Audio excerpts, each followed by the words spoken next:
Kisah Brahmana dengan jubah tunggal. Khotbah ini disampaikan oleh sang guru ketika sedang berdiam di Jetavana tentang Brahmana Chula Ekasataka.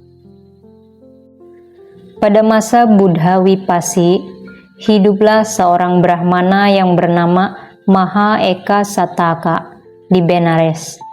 Dan ia terlahir kembali pada masa kini sebagai Chula Ekasataka di Sawathi.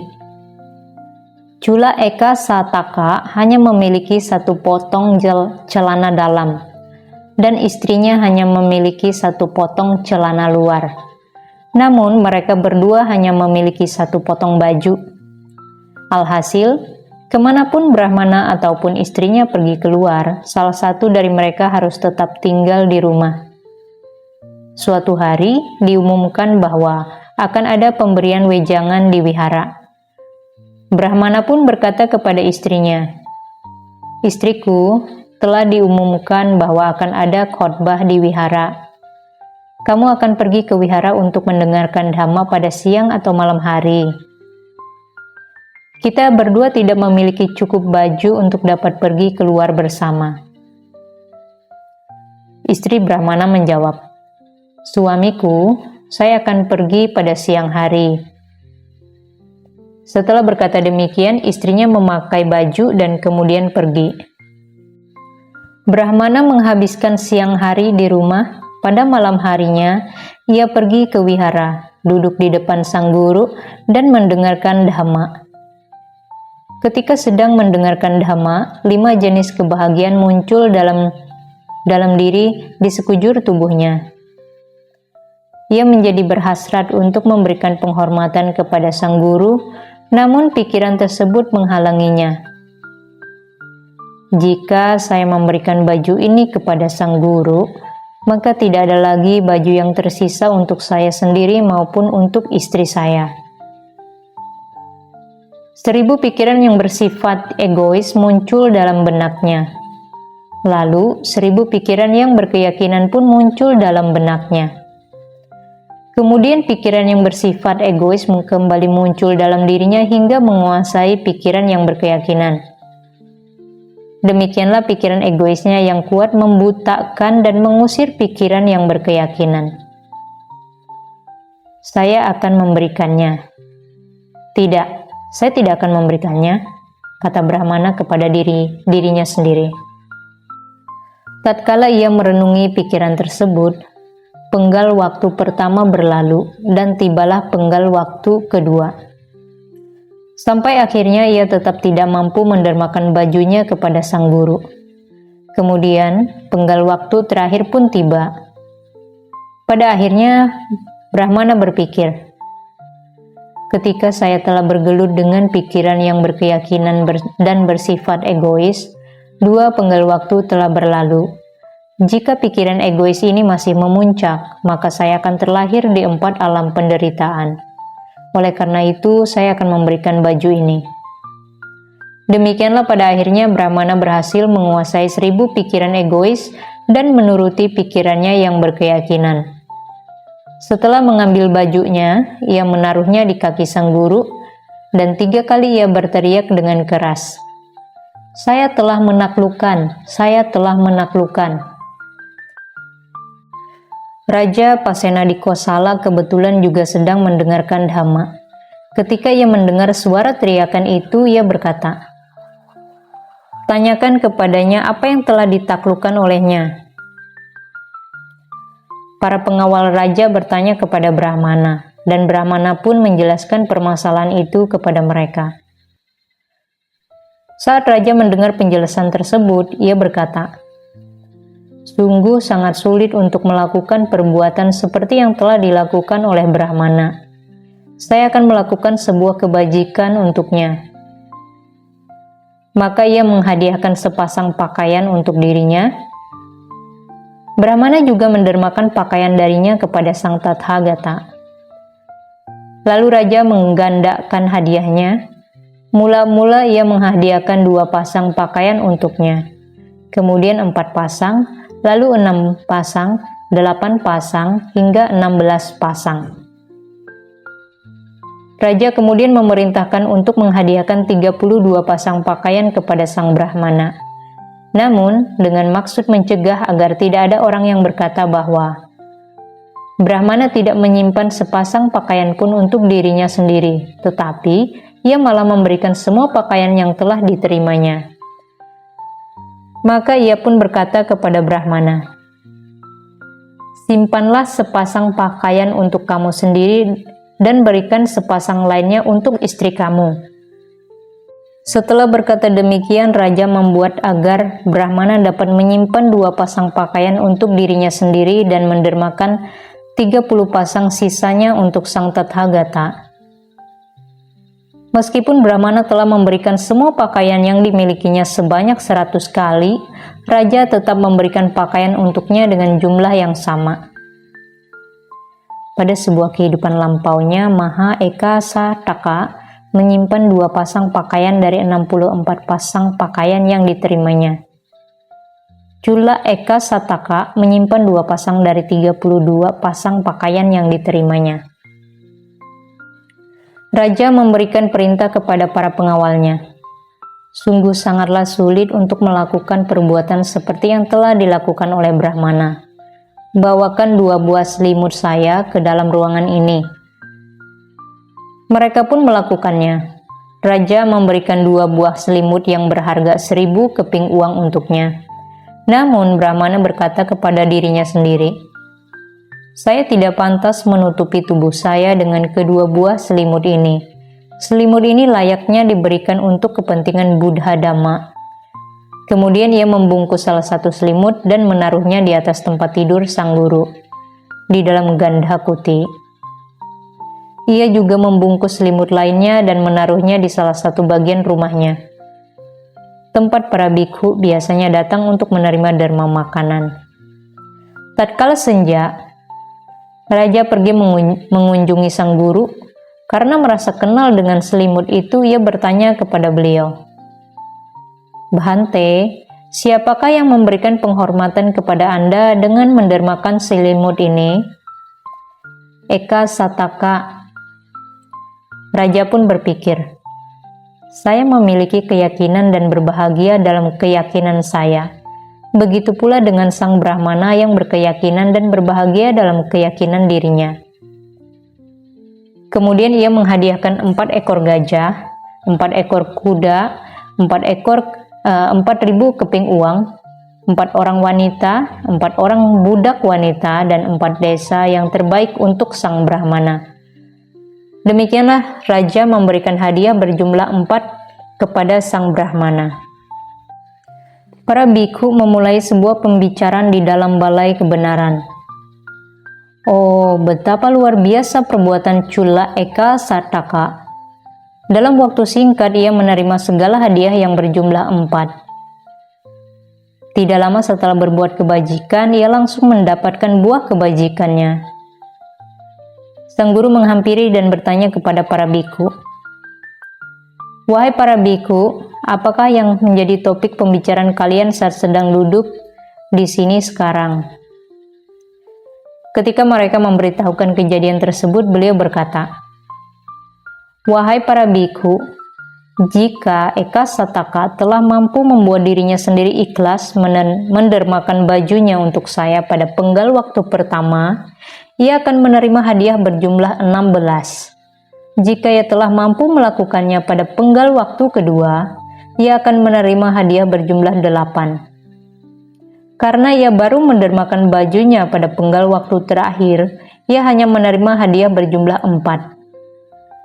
Seseorang yang melakukan kebajikan tidak sepatutnya menghilangkan keinginan berbuat baik yang muncul dalam dirinya. Ia harus melakukannya dengan segera.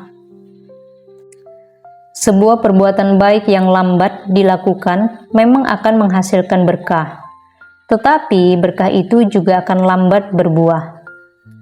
Oleh karena itu, seseorang harus melakukan kebajikan segera setelah keinginan berbuat baik muncul dalam dirinya. Setelah berkata demikian, beliau mempertautkan kejadian tersebut dan menyampaikan uraian Dhamma. Lalu beliau pun mengucapkan bait berikut ini. Biarlah seseorang bergegas melakukan kebajikan. Biarlah ia mengendalikan kejahatan dalam pikirannya. Jika seseorang lambat berbuat kebajikan, pikirannya akan berbahagia dalam kejahatan.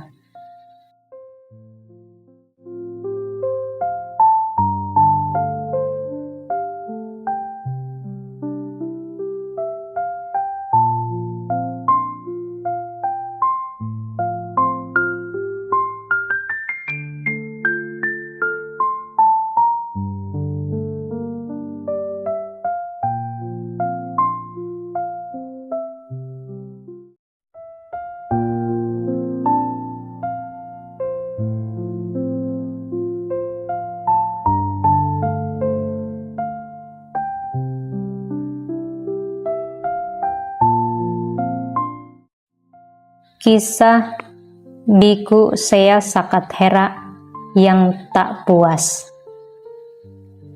Khotbah ini disampaikan oleh sang guru ketika sedang berdiam di Jetavana tentang Sea Sakathera. Sea Sakathera merupakan sahabat Laludayi Thera. Karena merasa tidak puas dengan kehidupan suci yang penuh mawas diri, ia berkata kepada temannya yang memaksanya untuk melanggar peraturan. Kemudian, akibat sering merasa tidak puas, hingga ia kembali melanggar peraturan yang sama. Sang guru mendengar semua perbuatannya. Lalu beliau memanggilnya dan bertanya kepadanya, "Apakah laporan bahwa kamu melakukan hal itu adalah benar?" "Ya Bhante, lelaki yang terikat nafsu," kata sang guru. "Mengapa kamu melakukan kesalahan yang begitu menyedihkan, yang tidak pantas kamu lakukan?" Demikianlah sang guru mengecam tindakannya. Setelah itu, beliau memerintahkan dirinya agar menaati sila. Lalu beliau berkata kepadanya, "Perbuatan ini pastilah membawa penderitaan, baik dalam kehidupan ini maupun kehidupan mendatang." Setelah berkata demikian, beliau mempertautkan kejadian tersebut dan menyampaikan uraian dhamma. Lalu beliau pun mengucapkan bait berikut ini. Jika seseorang melakukan kejahatan, ia hendaknya tidak mengulangi perbuatan tersebut. Ia tidak sepatutnya mengejar kejahatan. Perbuatan jahat akan membawa penderitaan.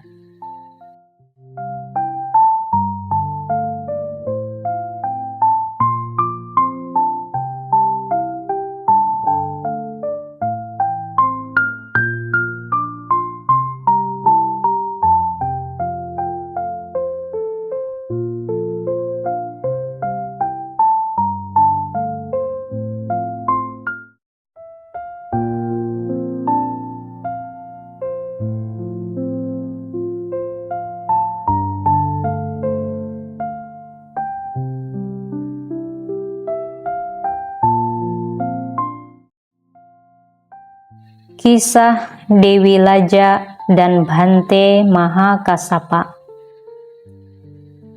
Khotbah ini disampaikan oleh sang guru ketika sedang berdiam di Jetavana tentang Dewi Laja.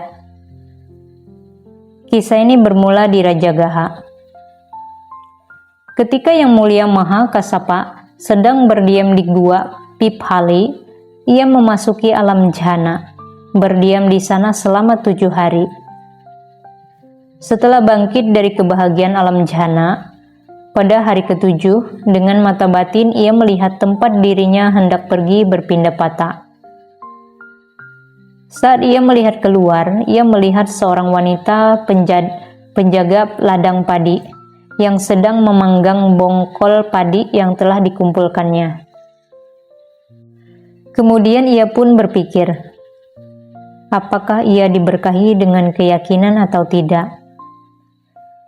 Setelah menyadari bahwa wanita itu diberkahi dengan keyakinan, ia pun berpikir, apakah ia mampu membantu saya? Ia langsung menyadari bahwa gadis muda ini adalah seorang yang bijaksana dan cerdik. Ia akan membantu saya, dan karena itulah ia akan mendapatkan berkah kekayaan. Maka ia memakai jubahnya, membawa patak, dan pergi berdiri di dekat ladang itu. Tatkala gadis mulia ini melihat sang Thera, hatinya menjadi berkeyakinan dan sekujur tubuhnya diliputi dengan 5 jenis kebahagiaan. "Tunggu sejenak, Bhante," kata sang gadis. Setelah mengambil beberapa butir beras yang telah dipanggang, ia segera menghampirinya, menuangkan beras itu ke dalam patak sang Thera, dan memberi penghormatan kepada sang Thera dengan menghadap 5 arah mata angin. Ia lalu membuat tekad sungguh-sungguh dengan berkata, "Bhante, akankah saya dapat ikut merasakan kebenaran yang telah dilihat oleh Anda?" Maka terjadilah, jawab sang Thera yang mengucapkan ungkapan terima kasih. Lalu gadis mulia ini memberi salam hormat kepada sang Thera dan kembali pulang sambil memikirkan derma yang telah ia berikan kepada sang Thera. Di sebuah lubang yang terletak pada jalan sekitar ladang padi, seekor ular berbisa sedang bersembunyi. Ia tidak mampu menggigit kaki sang Thera karena kakinya ditutupi oleh jubah kuningnya. Namun, ketika gadis mulia itu telah sampai di rumahnya, ia terus memikirkan derma yang telah diberikannya kepada sang Thera. Ular itu muncul sambil mendesis dari lubang tersebut, menggigitnya, dan kemudian ia pun jatuh tersungkur di tanah. Setelah meninggal dengan hati berkeyakinan, ia pun terlahir kembali di surga Tawatingsa. Seperti seorang yang bangun tidur, ia bangun di sebuah istana surgawi keemasan seluas 30 yojana. Tinggi badannya mencapai 3/4 yojana. Ia memakai jubah surgawi yang berukuran 12 yojana sebagai celana, dan jubah surgawi lainnya sepanjang 12 yojana sebagai baju. Ia memiliki rombongan yang berjumlah 1000 bidadari surgawi. Pintu gerbang dihiasi dengan indah dan digantungkan sebuah kendi emas yang berisi butiran nasi emas untuk memberitahukan tentang kebajikan lampaunya.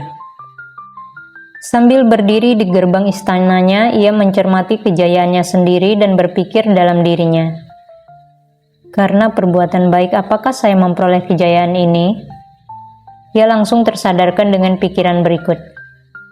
Kejayaan saya ini adalah buah pemberian beras yang telah dipanggang kepada Maha Kasapathera.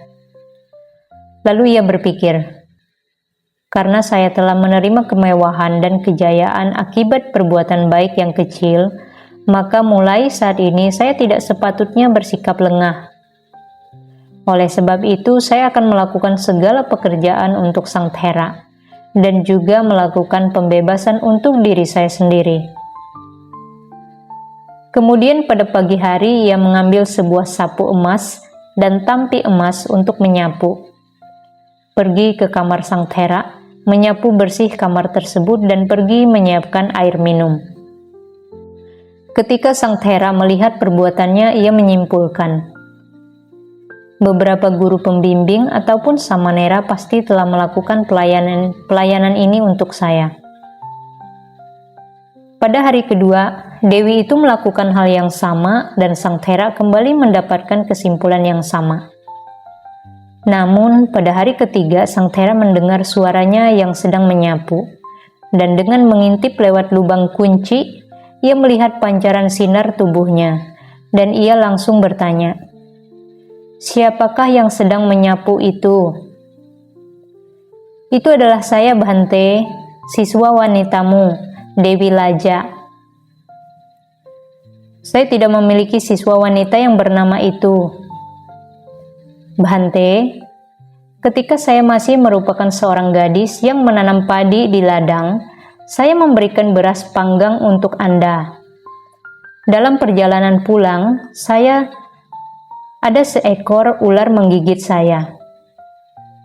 dan saya pun meninggal dengan hati berkeyakinan dan terlahir kembali di surga Tawatingsa.